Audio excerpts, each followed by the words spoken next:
When the Creator spoke from the fire of Sinai, he didn't begin with a law. He began with an identity. I am the Lord your God. This is the foundation of everything. Without this, the other 9 cannot stand. It means that before you were a name, a job, or a body, you were a spark of the divine. To know God is not to look up at the sky, but to look deep within the soul he breathed into you. We live in a world of noise that tries to tell us we are small. But the first commandment is a shield. It reminds you that your worth isn't earned. It is inherited from the King of Kings. You are a vessel for the infinite light. Stop bowing to the world and start standing in the truth of who created you. Tomorrow, we uncover the danger of the mirage in part 2. Comment Amen if you believe you were made for a divine purpose. The second commandment is the one we break the most, without ever realizing it. You shall have no other gods before me. Most people think this is about ancient stone statues. It's not. An idol is anything external that you give the power to define your worth. In the silence of the ancient world, it was gold and wood. In the noise of today, it is your status, your bank account, and the approval of strangers. When you bow to these things, you leak your life force into a mirage. You are giving the keys to your kingdom to a ghost. The commandment exists because the Creator knows that if you worship the shadow, you will eventually lose the light. Break the idols of the modern world. Reclaim your focus for the only one who truly knows your name. Tomorrow, we decode the power of your words in part 3. Comment truth if you're ready to stop chasing the mirage. The third commandment is the most misunderstood of the 10. Do not take the name in vain. This isn't about bad words. It's about the power of your frequency. In the ancient world, a name was the essence of a thing. To take the name in vain means to use the creative power of the universe for something empty, hollow, or false. Every time you say, I am, and follow it with a lie or a limitation, you are breaking this law. Your voice is a sacred instrument. When your words don't match your truth, you create noise in your own soul. You lose the ability to manifest because your vibration is split. This commandment is a warning. Do not use the breath of life to build a world of vanity. Stop speaking death and start speaking life. Let your words have weight. Tomorrow, we find the palace in time, the Sabbath. Comment words if you're ready to speak with power. The fourth commandment is the only one that starts with the word. Remember. Remember the Sabbath day to keep it holy. Why? Because in the noise of the world, we are designed to forget. The Sabbath isn't just a day of rest. It's a sanctuary built in time. For 6 days, we are masters of the material world. We build, we toil, we conquer. But on the 7th day, we stop. We prove that the world doesn't own us. When you never stop, you become a slave to your own productivity. You become a human doing instead of a human being. The Sabbath is your weekly exodus. It's the moment you step out of the noise and back into the silence where the Creator speaks. Disconnect to reconnect. Find your palace in time. Tomorrow, we move from our relationship with the divine to our relationship with our roots. Comment rest if you need a reset. The fifth commandment is the bridge between heaven and earth. Honor your father and your mother. This isn't just about obedience. It's about source. In a world that prizes the self-made man, we often try to cut our roots to move faster. But a tree with no roots cannot weather the storm. To honor means to give weight to. It is the recognition that you are a single link in a massive, ancient chain of life.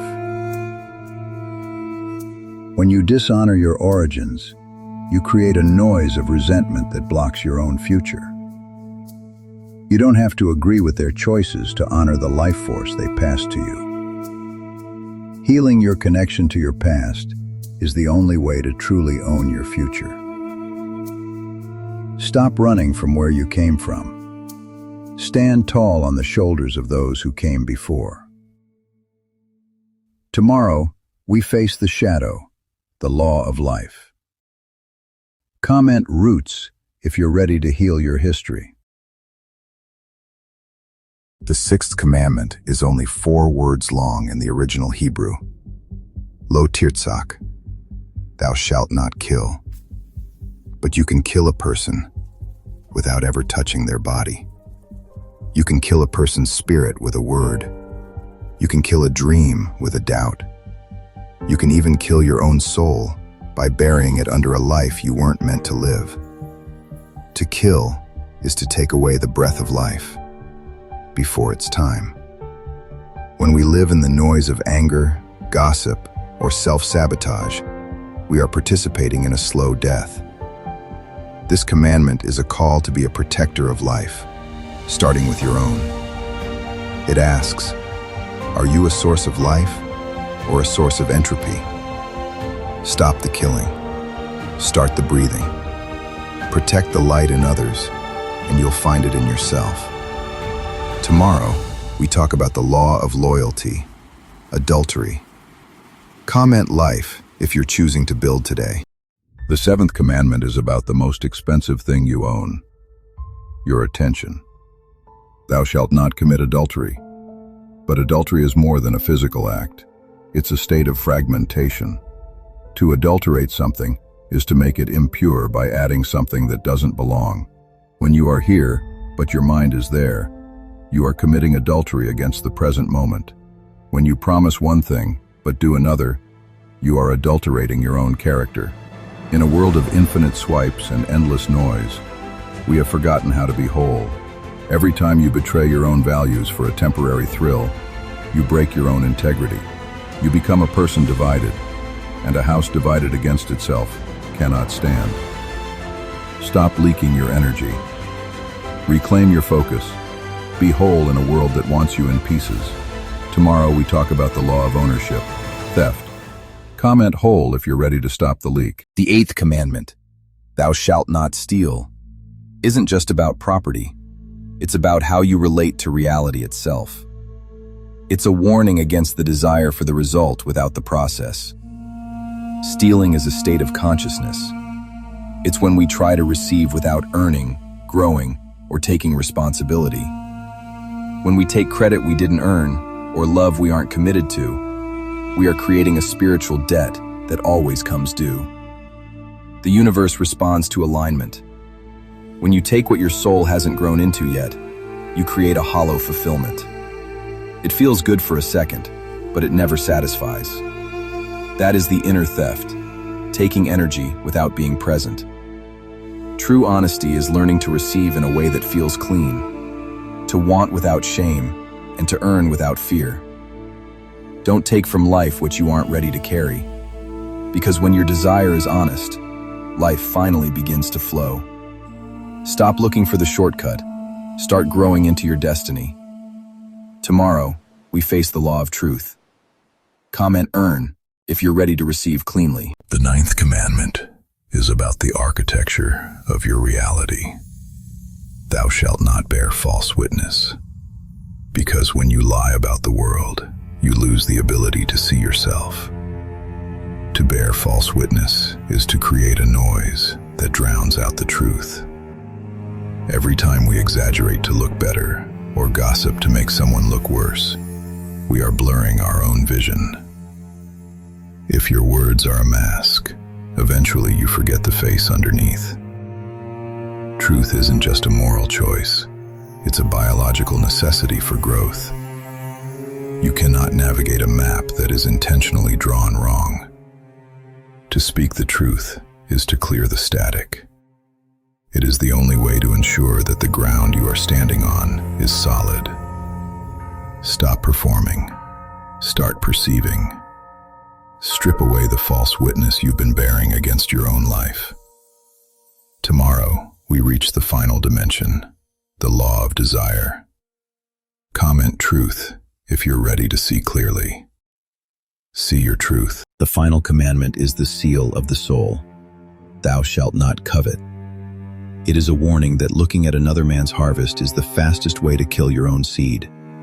Coveting is the noise of comparison. It's a theft of your own peace. When you desire what someone else has, you are telling the universe that your own source is not enough. You are living in their story instead of writing your own. True power is found in the source. Your path is yours alone. When you stop looking sideways, you finally have the energy to look within. Contentment isn't having everything. It's realizing you are the origin of everything you need. The 10 Commandments are complete. Silence the noise. Reclaim your power. Be the source. If you've walked this path with us, comment "Source" to seal the journey.